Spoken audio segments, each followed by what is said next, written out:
welcome to our Bible meditation. Today's reading is for March 12th, 2023, and we're reading 2 Samuel 14, 15, 16, and 17. And we're reading from the New King James Bible.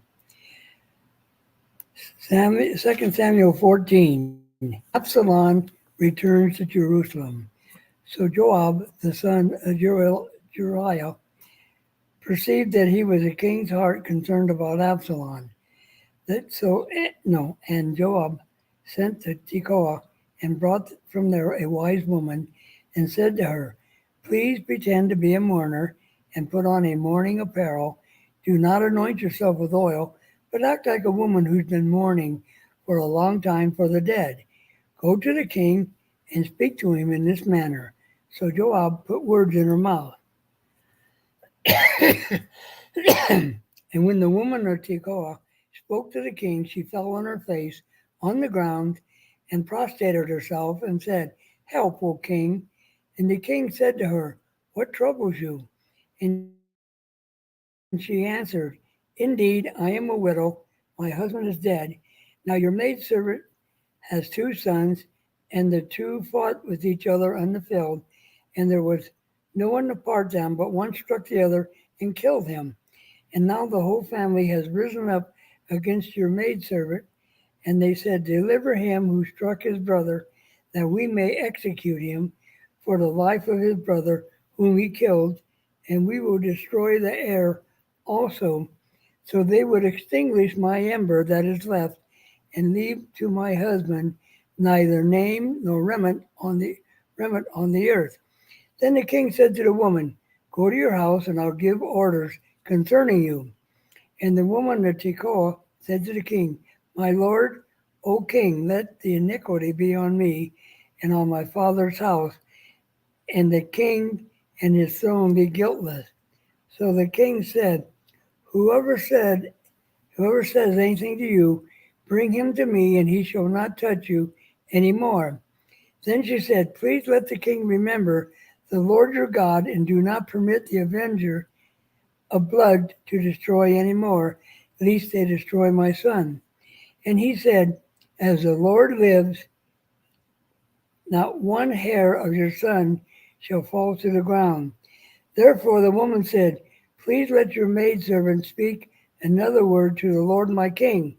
And he said, "Say on." So the woman said, "Why then have you schemed such a thing against the people of God? For the king speaks this thing as one who is guilty, in that the king does not bring his banished one home again.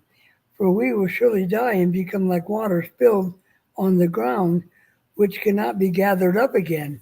Yet God does not take away his life, but he devises means so that his banished ones are not expelled from him. Now therefore I have come to speak to this thing to my lord the king, because the people have made me afraid." And your maidservant said, "I will now speak to the king. It may be that the king will perform the request of his maidservant, for the king will hear and deliver his maidservant from the hand of the man who would destroy me and my son together from the inheritance of God." Your maidservant said, "The word of my lord the king will now be comforting, for as the angel of God, so is my lord the king in discerning good and evil, and may the Lord your God be with you." Then the king answered and said to the woman, "Please do not hide from me anything that I ask you." And the woman said, "Please, my lord, let the king speak." So the king said, "Is the hand of Joab with you in all this?" And the woman answered and said, "As you live, my lord the king, no one can turn the right hand or the left from anything that my lord the king has spoken. For your servant Joab commanded me, and he put all the words in the mouth of your maidservant.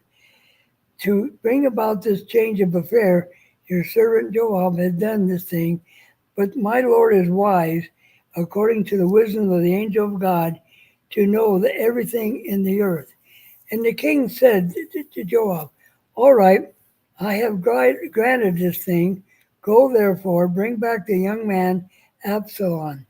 Then Joab fell to the ground on his face and bowed himself and thanked the king. And Joab said, Today your servant know that I have found favor in your sight, my lord, O king, in that the king has fulfilled the request of his servant. So Joab arose and went to Geshur and brought Absalom to Jerusalem. And the king said, Let him return to his own house, but do not let him see my face. So Absalom returned to his own house, but did not see the king's face.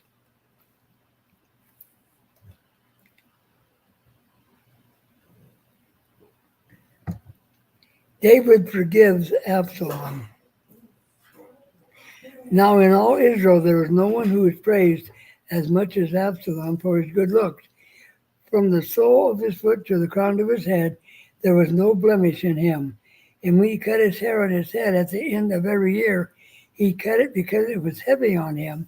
When he cut it, he weighed the hair of his head at 200 shekels, according to the king's standards. To Absalom were born 3 sons and 1 daughter, whose name was Tamar. She was a woman of beautiful appearance. And Absalom dwelt 2 full years in Jerusalem, but did not see the king's face. Therefore Absalom sent for Joab to send him to the king, but he would not come to him. And when he sent again the second time, he would not come. So he said to his servant, See, Joab's field is near mine, and he has barley there. Go set it on fire. And Absalom's servant set the field on fire. Then Joab arose and came to Absalom's house and said to him, Why have your servants set my field on fire? And Absalom answered Joab, Look, I sent you saying, Come here that I may send you to the king to say, Why have I come from Geshur? It would be better for me to be there still. Now therefore let me see the king's face. But if there's an iniquity in me, let him execute me. So Joab went to the king and told him. And when he had called for Absalom, he came to the king, bowed himself on his face to the ground before the king. Then the king kissed Absalom. Okay, 2 Samuel 15. Absalom's treason. After this it happened that Absalom provided himself with chariots and horses and 50 men to run before him. Now Absalom would rise early and stand beside the way to the gate. So it was, whenever anyone who had a lawsuit came to the king for a decision, that Absalom would call to him and say, What city are you from?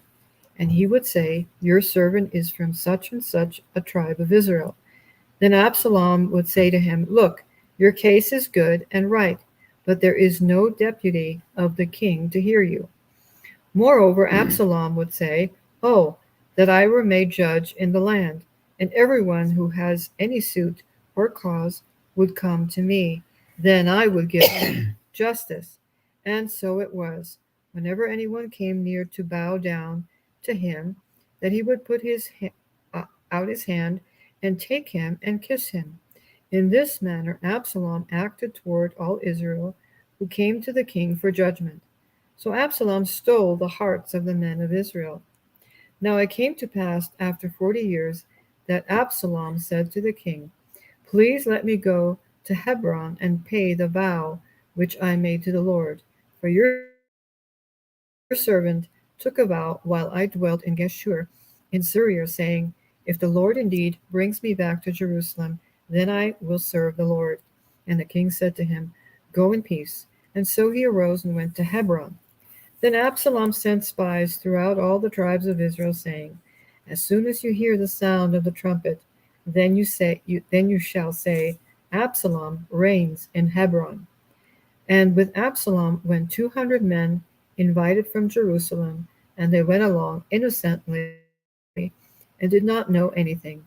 Then Absalom sent for Ahitophel the Gilonite, David's instructor, from his city, from Gilo, which he offered sacrifices. And the conspiracy grew strong, for the people with Absalom continually increased in number.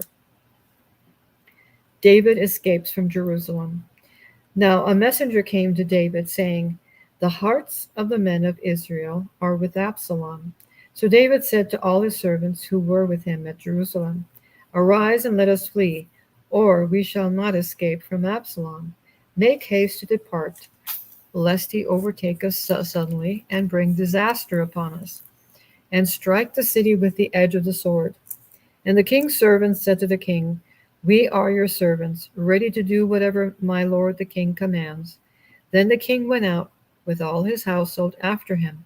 But the king left 10 women, concubines, to keep the house. And the king went out with all the people after him, and stopped at the outskirts. Then all his servants passed before him, and all the Cherethites, all the Pelethites, and all the Gittites, 600 men who had followed him from Gath, passed before the king. Then the king said to Ittai the Gittite, Why are you also going with us? Return and remain with the king, for you are a foreigner, and also an exile from your own place. In fact, you came only yesterday. Should I make you wander up and down with us today? Since I go, I know not where. Return and take your brethren back. Mercy and truth be with you. But Ittai answered the king and said, As the Lord lives, my lord the king lives, surely in whatever place my lord the king shall be, whether in death or life, even there also your servant will be. So David said to Ittai, Go and cross over. Then Ittai the Gittite and all his men and all the little ones who were with him crossed over, and all the country wept with a loud voice, and all the people crossed over. Give me a moment. Here. Throw him on the couch.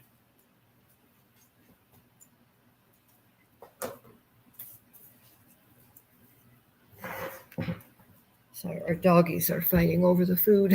I just put the food away. Okay, where was I? All the country, 23. 23. Okay. All the country wept with a loud voice, and all the people crossed over. The king himself also crossed over the brook Kidron, and all the people crossed over toward the way of the wilderness. There was Zadok also, and all the Levites with him, bearing the ark of the covenant of God. And they set down the ark of God, and Abiathar went up until all the people had finished crossing over from the city. Then the king said to Zadok, Carry the ark of God back into the city. If I find favor in the eyes of the Lord, he will bring me back and show me both it and his dwelling place. But if he says thus, I have no delight in you, here I am, let him do to me as seems good to him. The king also said to Zadok the priest, Are you not a seer? Return to the city in peace, and your 2 sons with you, Ahimaaz your son, and Jonathan the son of Abiathar. See, I will wait in the plains of the wilderness until word comes from you to inform me. Therefore Zadok and Abiathar carried the ark of God back to Jerusalem, and they remained there. So David went up by the ascent of the Mount of Olives, and wept as he went up, and he had his head covered and went barefoot. And all the people who were with him covered their heads and went up, weeping as they went up. Then someone told David, saying, Ahithophel is among the conspirators with Absalom. And David said, O Lord, I pray, turn the counsel of Ahithophel into foolishness. Now it happened when David had come to the top of the mountain where he worshipped God, there was Hushai the Archite coming to meet him, with his robe torn and dust on his head. David said to him, If you go on with me, then you will become a burden to me. But if you return to the city and say to Absalom, I will be your servant, O king, as I was your father's servant previously, so I will now also be your servant. Then you may defeat the counsel of Ahithophel for me. And do you not have Zadok and Abiathar the priests with you there? Therefore it will be that whatever you hear from the king's house, you shall tell to Zadok and Abiathar the priests. Indeed, they have there with them their two sons, Ahimaaz, Zadok's son, and Jonathan, Abiathar's son, and by them you shall send me everything you hear. So Hushai, David's friend, went into the city, and Absalom came into Jerusalem. Samuel 16, Mephibosheth's servant. When David was little, past the top of the mountain, there was Ziba, the servant of Mephibosheth, who met with him a couple of saddled donkeys, and on them 200 loaves of bread, 100 clusters of raisins, 100 summer's fruit, and a skin of wine. And the king said to Ziba, "What do you mean to do with these?" So Ziba said, "The donkeys are for the king's household to ride on. The bread and summer fruit are for the young men to eat, and the wine for those who are faint in the wilderness to drink." Then the king says, "Where's your master's son?" And Ziba said to the king, "Indeed, he is staying in Jerusalem, for he said, 'Today the house of Israel will restore the kingdom of my father to me.'" So the king said to Ziba, "Here, all that belongs to Mephibosheth is yours." And Ziba said, "I humbly bow before you, that I may find favor in your sight, my lord, O king." Shimei curses David. Now when King David came to Barhurim, there was a man from the family of the house of Saul, whose name was Shimei, the son of Gera. Coming from there, he came out cursing continually as he came, and he threw stones at David and at all the servants of the king David, and all the people and all the mighty men were on his right hand and his left. And Shimei, thus when he cursed, come out, you bloodthirsty man, you rogue. The Lord has brought upon you all the blood of the house of Saul, in whose place you have reigned. And the Lord has delivered a kingdom into the hand of Absalom, your son. So now you are caught in your own evil, because you are a bloodthirsty man. Then Abishai, the son of Zeruiah, said to the king, "Why should this dead dog curse my lord the king? Please let me go over and take off his head." But the king said, "What have I to do with you, you sons of Zeruiah? So let him curse, because the Lord had said to him, 'Curse David.' Then who shall say, 'Why have you done so?'" And David said to Abishai and all the servants, "See how my son who came from my own body seeks my life. How much more now may this Benjamite let alone, and let him curse? So the Lord has ordered him. It may be that the Lord will look upon my affliction, and that the Lord will repay me with good for his cursing this day." And as David and his men went along the road, Shimei went along the hillside opposite him and cursed him as he went, and threw stones at him, kicked up dust. Now the king and all the people who were with him became weary, and they refreshed themselves there. The advice of Ahithophel. Meanwhile, Absalom and all the people, the men of Israel, came to Jerusalem, and Ahithophel was with him. And so it was when Hushai, the Archite, David's friend, came to Absalom, that Hushai said to Absalom, "Long live the king, long live the king." So Absalom said to Hushai, "Is this your loyalty to your friend? Why do you not go with your friend?" And Hushai said to Absalom, "No, but whom the Lord and his people and all the men of Israel shows, his I will be, and with him I will remain. Furthermore, whom shall I serve? Should I not serve in the presence of his son, as I've served in your father's presence? So I'll be in your presence." Then Absalom said to Ahithophel, give advice as to what we should do. And Ahithophel said to Absalom, go in your father's concubines, whom he has left to keep the house, and all Israel will hear that you are abhorred by your father. Then the hands of all who are with you will be strong. So they pitched a tent for Absalom on top of the house, and Absalom went into his father's concubines in the sight of all Israel. Now the advice of Ahithophel, which he gave in those days, was as if one had inquired at the oracle of God. So all the advice of Ahithophel, both with David and Absalom. Okay, 2 Samuel 17. Moreover, Ahithophel said to Absalom, now let me choose 12,000 men, and I will arise and pursue David tonight. I will come upon him while he is weary and weak, and make him afraid. And all the people who are with him will flee, and I will strike only the king. Then I will bring back all the people to you. When all return except the man whom you seek, all the people will be at peace. And the saying pleased Absalom and all the elders of Israel. The advice of Hushai. Then Absalom said, now call Hushai the Archite also, and let us hear what he says too.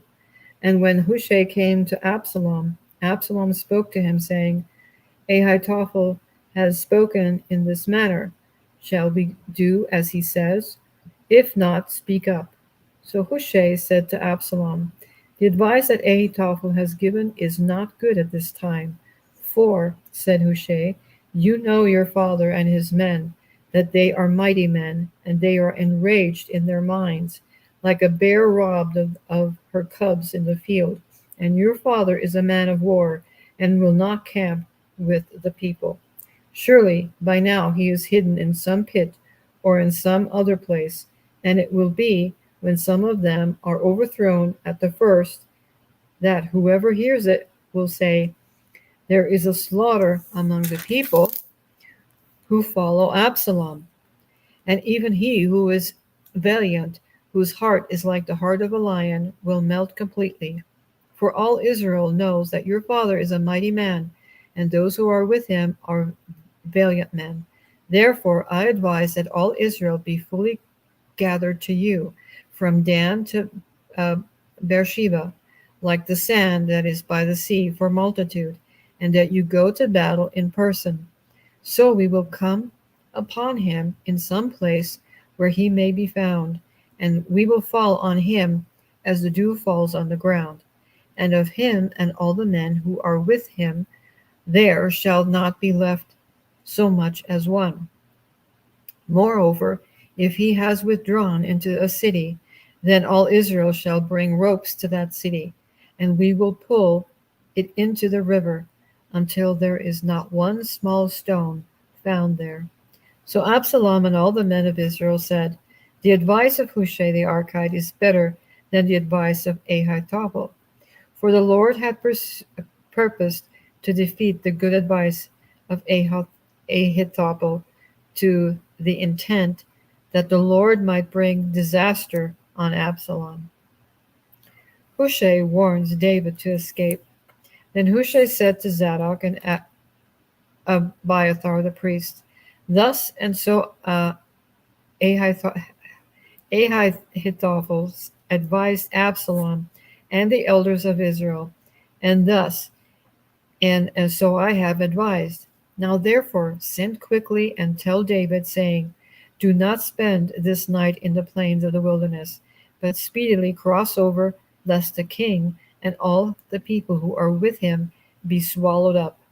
Now Jonathan and Ahimaaz stayed at En-rogel, for they dared not to be seen coming into the city.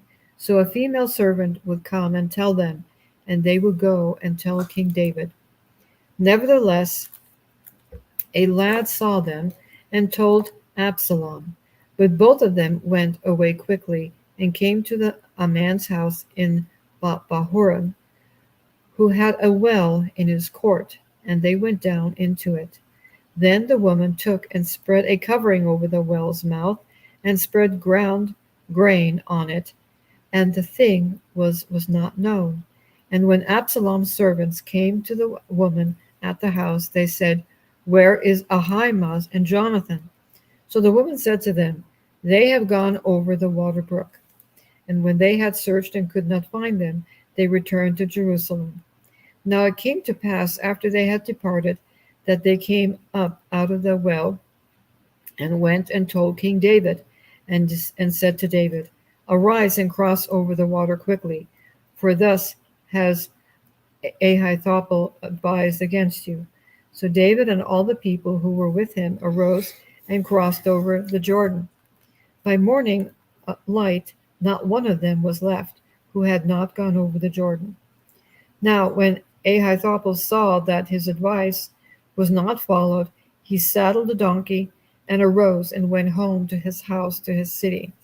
Then he put his household in order and hanged himself and died, and he was buried in his father's tomb.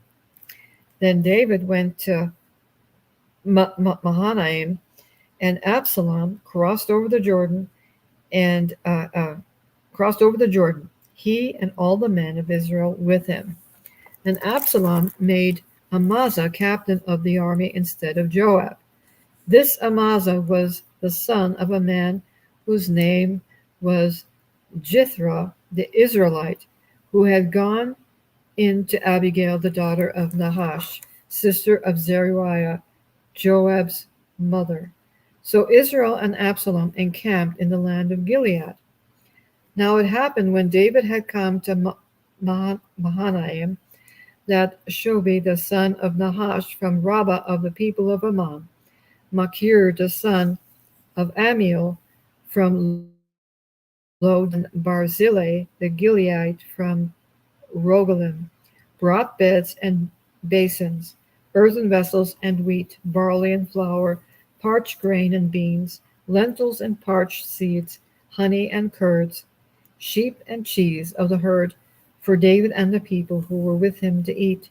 For they said, "The people are hungry and weary and thirsty in the wilderness." Wow. The lies and deceptions. Wow. Terrible, isn't it? Yeah. Not an easy life. No. Quite crazy. Wow.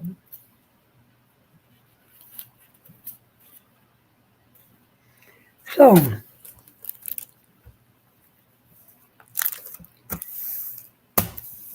Oh. Okay. Well, that completes our reading for today.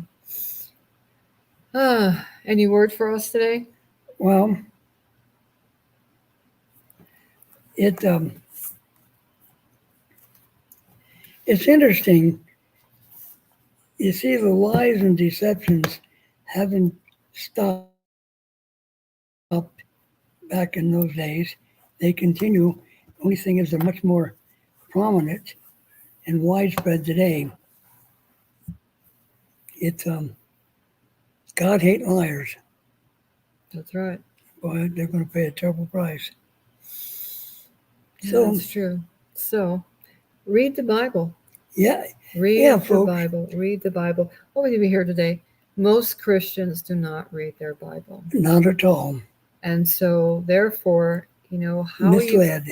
Yes, totally. Yeah. So if you read the Bible, you're not that easily persuaded to lies. You don't buy into certain lies. You see a little bit clearer. Isn't that right? in God's word, there are over 7,000 promises, and He keeps them all. He's never backed down one time. God was, is, and is forever. He never changes. Right? Beside the promises, there are many prophecies that have already come through, and we're living in a time right now. I mean, it's almost like we're on the border. It's 6,000 years now, and we can really look. Tribulation isn't that far off. We don't know how many, but we're at the gate. We really are at the gate. But we're living with the Antichrist right now. Yes, the Antichrist Yes. is here. Shock you if you knew who it was. It's. But you can read it. I'll post something here, and hopefully Facebook won't censor it. Probably will. Yeah. Yeah. I'll just put a link to it. Maybe that'll be better. Probably. I'll figure it out. So so you can go there. Anyway, just know God loves you. We love you. Read your Bible. Pray without ceasing, and go in peace. Yes. Till tomorrow. Shalom.